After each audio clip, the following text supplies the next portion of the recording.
Well, I read some parts of the metaphilosophical preface of this book here, Philosophical Semantics, Reintegrating Theoretical Philosophy. And there are some quotations. A general quotation is, "It's not madness that turns the world upside down, it's conscience. This is from Bernard Malamud. And there are in the preface three quotations. The first from Max Weber: "No one knows who will live in this cage in the future, or whether at the end of this tremendous development entirely new prophets will rise, or there will be a great rebirth of old ideas and ideals, or, if neither, mechanized petrification embellished with a sort of convulsive self-importance. For the last man of this cultural development, it might well be truly said, specialist without spirit, sensualist without heart, this nullity imagines that it has attained a level of humanity never before achieved." And from Wilfred Schillers: "The aim of philosophy, abstractly formulated, is to understand how things in the broadest possible sense of the term hang together in the broadest possible sense of the term." And from Malcolm Bull: "Making empty is the result of making small." Well, now I read only parts of this. The metaphilosophical preface is not, of course, the content of the book.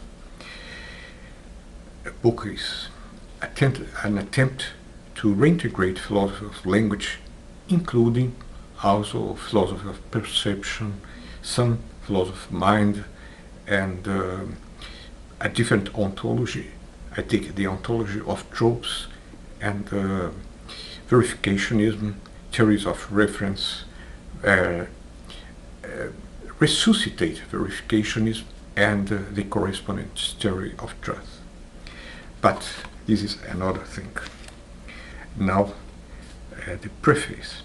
Science, mainly applied science, rises while culture, artistic, religious, philosophical, falls.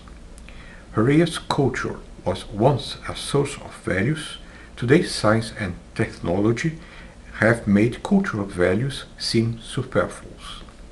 The critical theory of society has offered some explanations for this, drawing on Max Weber's basic idea of the disenchantment of the world, the Entsäuberung der Welt.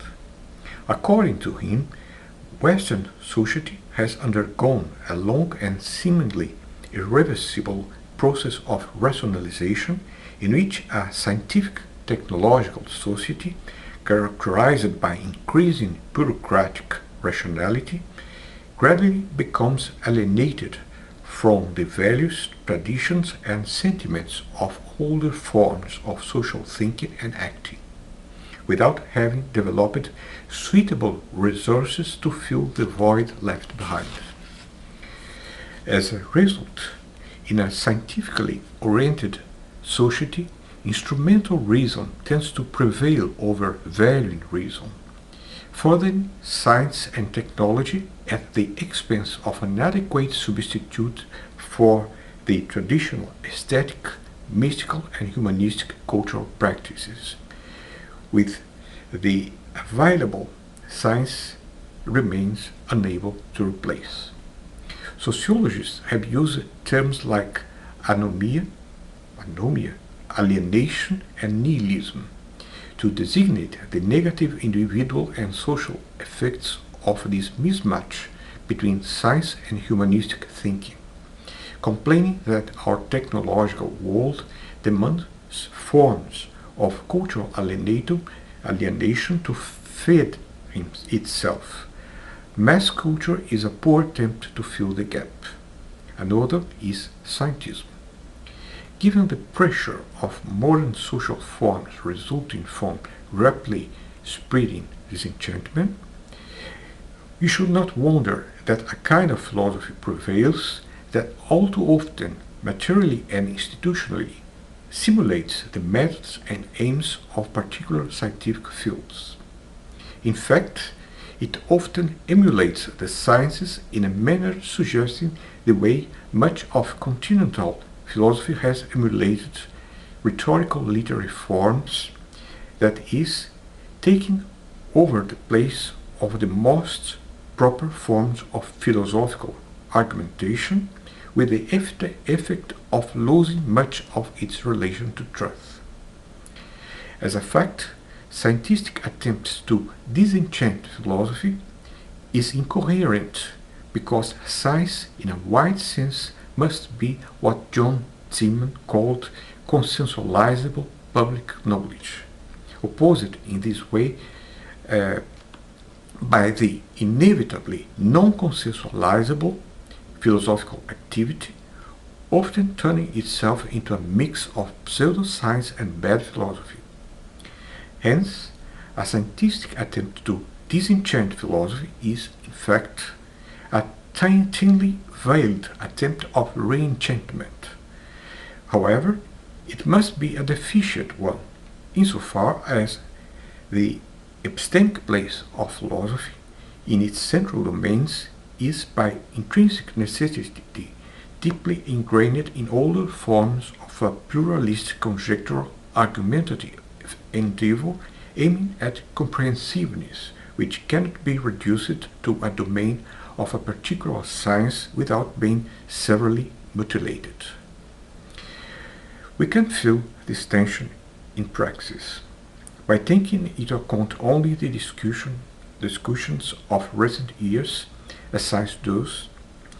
One might pretend that the philosophical community is going through the same linear development of science, only to find itself sometime later lost in a confusing variety of foreseeable cul-de-sac. But an inevitably segmented, minute philosophy of the last novelty, made for immediate consumption, by and for small self-protective cliques of specialists and related scientists, no longer seems, as in the tradition, to be an independent conjectural undertaking, making balanced use of whatever new scientific knowledge can serve its purposes. More often, it appears as a busy handmaiden of science suffering from loss of identity and self-esteem, a forcefully particularized pseudo-scientific guesswork, an atomized conjectural endeavor that does not look beyond its narrow interests. This guesswork scarcely touches the central philosophical problems inherited from the philosophical tradition, or touches them in a way that is unrecognizably deformed by their own reductive positivist perspective. They seem unprepared to see that in its most central domains philosophy should absorb science instead of being absorbed by science. In pointing to this, I am far from embracing Manichaeism. I am not claiming that for science to exert great influence on philosophy is inevitably spacious and fruitful, though not for the great traditional philosophy or something so. There are many useful, limited ways of doing philosophy. Often, particularized philosophy furthers the development of particular sciences or develops into a new field that approaches science, as in the very successful case of the speech acts theory. Moreover, there are felicitous cases, like the rapid proliferation of competing theories of consciousness over the last 5 decades, which serves as a striking example of fruitful philosophical work very closely associated with the development of empirical science that has deepened the field of investigation. and these are only a few cases among many.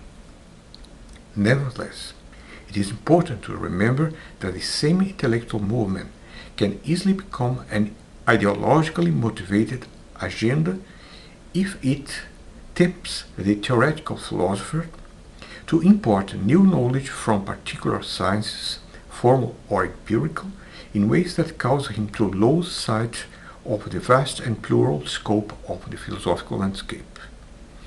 A possible consequence of this is what can be aptly labeled expansionist scientism, an effort to reduce some wide domain of philosophy to the scope of investigative strategies and categories derived from a new, more or less established particular science.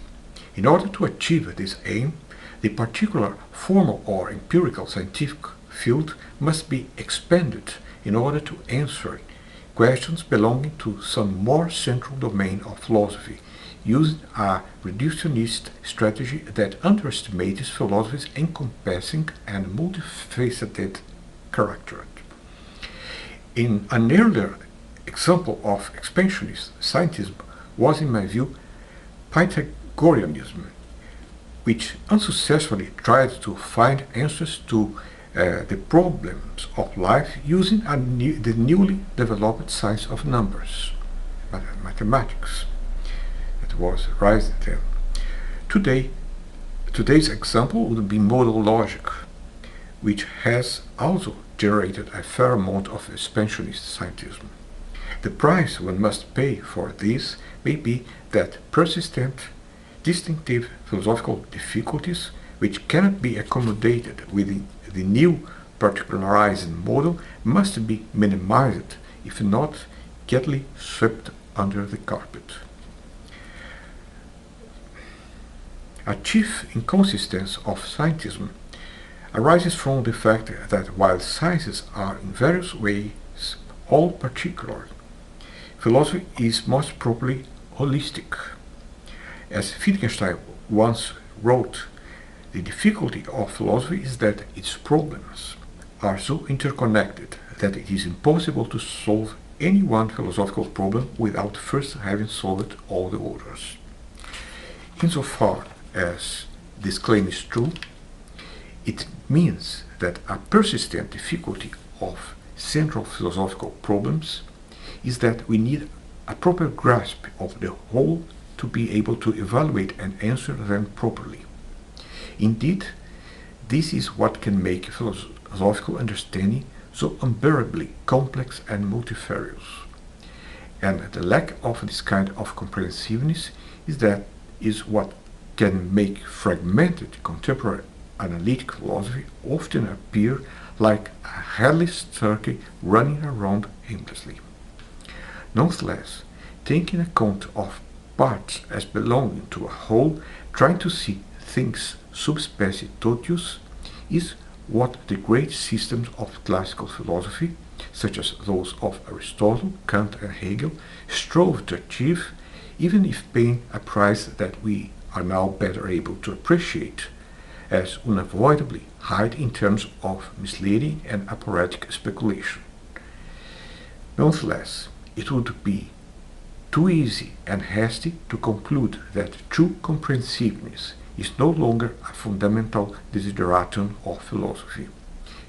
As Wittgenstein was well aware of this when he called for more Übersichtlichkeit. Well, there is also an internal reason for the narrowness and fragmentation of much of our present linguistic analytical philosophy that can be explained as follows. The new Anglo-American philosophy, from Quine to Davidson and from Kripke to Putnam and Timothy Williamson, has challenged a great variety of inherited common sense starting points and challenged them in often undeniable, insightful and imaginative ways, although in my view with ultimately unsustainable results. Because of this, a considerable part of theoretical philosophy has increasingly lost touch with its intuitive common sense grounding in the way things prima facie seem to be, and for the most part really are. Take, for instance, the concept of meaning. The word meaning was challenged by Quine as too vague a noise to be reasonably investigated. But an approach is inevitably limited if it moved by contentious arguments. Scientific arguments start from a kind of positivist reductionist perspective that denies or ignores common sense certainties, like the indisputable fact that meanings exist and then demand an appropriate explanation. Indeed, using this strategy of skeptically questioning all kinds of deeply ingrained truisms, scientifically oriented philosophers have sawed off the branch they were sitting on. The reason for this is that the result of the adopted strategy couldn't be other than replacing true comprehensiveness with a superficializing positivist fragmentation of inevitably misleadingly grounded philosophical concepts. This movement ends by plunging philosophy into what Scott Solms confidently called the age of specialization, while Susan Hack, with a healthy touch of pessimism, would call it a disastrous age of fragmentation. Admittedly, this fragmentation can be regarded as dividing to conquer, but it may also be a matter of dividing to subjugate, and what's here to be subjugated is more often the philosophical intellect. Indeed, by focusing too much on the trees, may lose sight of the philosophical forest, and thereby even of where the trees are and how to compare them. Without the well-reasoned assumption of some deep common sense truisms, no proper descriptive metaphysics, to borrow Strauss's expression, remains possible. And without this, the only path left for originality in philosophy of language, after rigorous training in techniques of argumentation, may turn out to be the use of new formalistic pyrotechnics of unknown value, or the production of intellectual artificialities of scarce intelligibility and suspicious depth. This would have the end effect of blocking paths of inquiry, disarming adequate philosophical analysis, and increasing the risk that the whole enterprise will degenerate into a sort of scholastic fragmented vacuous intellectual Glasperlenspiel. It may be that the practitioners of reductive scientific philosophy are aware of the problem, but they have found plausible excuses for neglecting to deal with it. Some have suggested that any attempt to do philosophy on a comprehensive level would not suffice to meet the present standards of scholarly adequacy demanded by the academic community. But in saying this, they forget that philosophy does not need to be pursued too close on the heels of new advances in science, which are continually producing and handing down new authoritative developments. Philosophy largely remains an autonomous cultural enterprise. It is inherently conjectural and dependent on metaphorical elements indispensable to its pursuit of comprehensiveness. Aristotle, calling his first philosophy the search for science, was well aware of this. Indeed, most of philosophy remains a relatively free cultural enterprise with a right to controlled speculation, experimentation, and even transgression, should most properly done in the pursuit of truth. Well, I speak then about the McKean's cognitive closure and why it's a form of defeatism, and I conclude that the main problem is not impossibility in principle of comprehensive philosophy, but rather the loss of a suitable cultural soil in which a more comprehensive philosophy could flourish.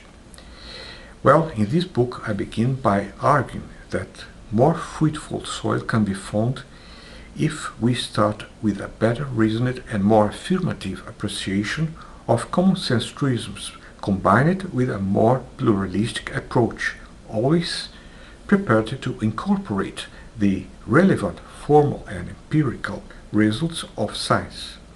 Perhaps it is precisely against the uncomfortable return of a broader pluralistic approach that much of the mainstream of our present philosophy of language secretly struggles. Awareness of this can be obscured by some sort of dense, nearly scholastic scientific atmosphere, so thick that seasoned practitioners barely notice it surrounding them. The intellectual climate sometimes recalls the Middle Ages when philosophical investigation was allowed, providing it left unchallenged established religious dogmas. I even entertain the suspicion that in some quarters the attempt to advance any plausible comprehensive philosophy of language, like this book, against the institutional power of reductive scientism runs the risk of being ideologically discouraged as a project and silenced as a fact. Ernst Dugat, who together with Habermas attempted with considerable success to develop comprehensive philosophy in the 70s, seems to have hoisted the white flag by admitting that the heyday of philosophy is past. The problem is, in my view, aggravated because we live in a time of widespread indifference concerning high culture, as I pointed out at the beginning, a time heavily influenced by a steady, almost exponential development of science and technology that forcibly minimizes the role of varying reason. So, quite indispensable from the viewpoint of instrumental reason, our scientifically biased age tends to impose a compartmentalized form of alienation on philosophical research that works against more broadly oriented attempts to understand reality. In the present book, I insist on swimming against the tide. My main task here, a risky one, is to establish the foundations of a more comprehensive philosophy of meaning and reference, while arguing against some main reductionist scientific approaches that are blocking the most promising paths of inquiry. Hence, it is an attempt to restore its deserved integrity to the analytic philosophy of language without offending either common sense or science, an effort to give a balanced, systematic, and sufficiently plausible overview of meaning and the mechanisms of reference using bridges elaborately constructed between certain summits of our philosophical thought. In this way, I hope to realize something of the old philosophical ambition of a comprehensive synthesis, insofar as this still sounds as a reasonable undertaking.